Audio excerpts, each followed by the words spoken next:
This is Appalachian Television Omni Media. Improving America.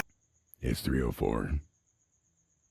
This is Nightwatch, and you're listening to Midnight in the Wasteland.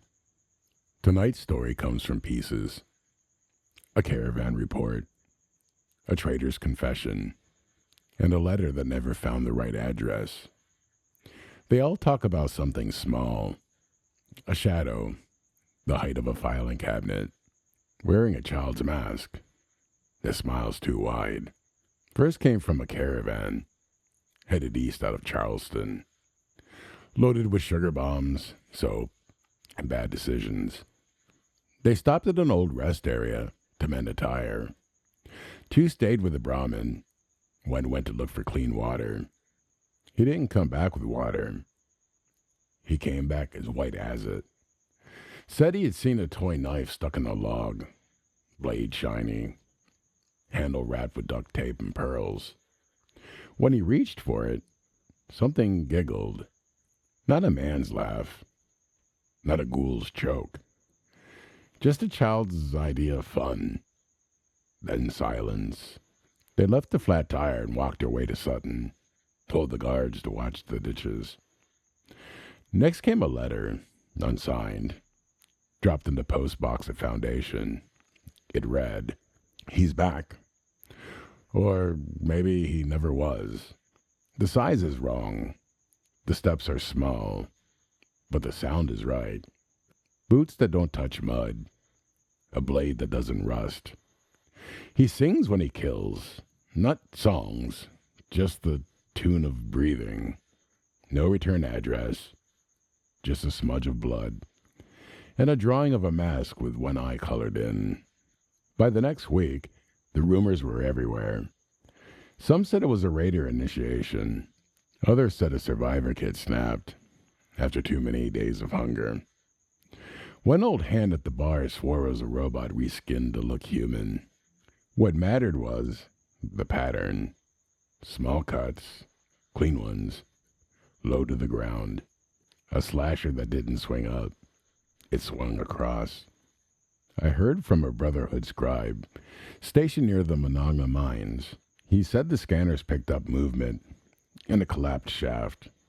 His signature is the size of a child, but cold around the edges.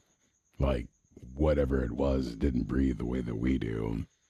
When they went in, they found 4 mannequins in school uniforms, each one missing its faceplate.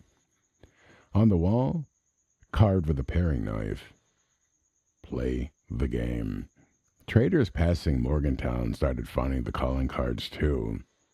Lunch pails with buttons, not caps.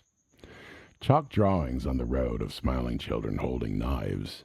One settler told me he saw a mask swinging from a tree branch like a wind chime. He didn't stop to check if it was paper or skin. The copycat never spoke when seen.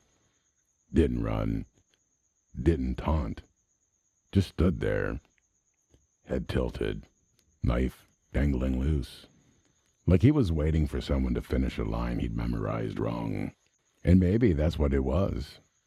A bad memory that learned to walk. A scavenger girl out of Watauga claimed she had followed him for half a mile through a parking deck. Said the copycat was no taller than her shoulder.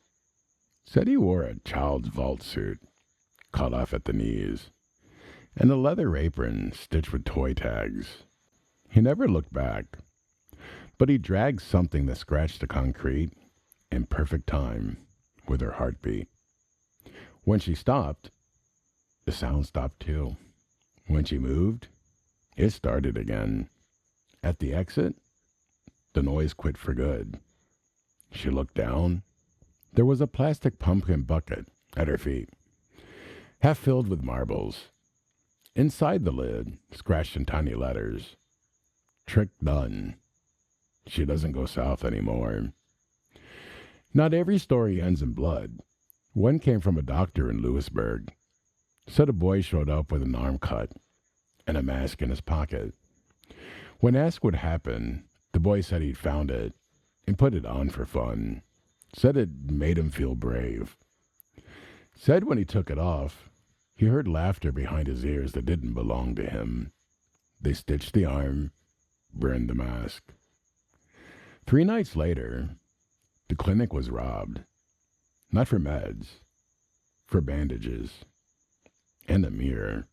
People ask what he wants.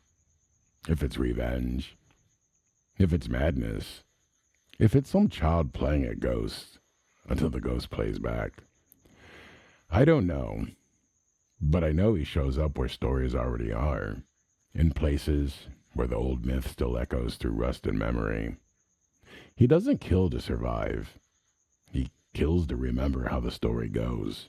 The last account came from a settler camp along Route 88. They heard music at dawn, a children's tune played on bottles.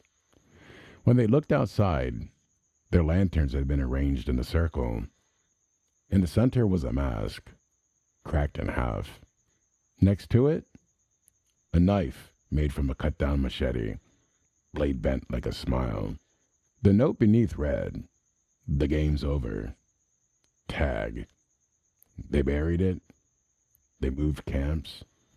And the circle still shows in the grass. Maybe he's gone. Maybe the mask found somebody else. Maybe the story rests until Halloween comes around again. And someone decides to be brave for fun. Every generation finds its own knife to hold. Some find it just a little too literally. She had her lamp. He has his mask. Each a way to keep the darkness polite. If you find a small knife in the road and it's clean when it shouldn't be, leave it. If you hear laughter in a place where no children sleep, walk the other way. The Wasteland keeps its stories like we keep our scars. Surface deep, never fully healed.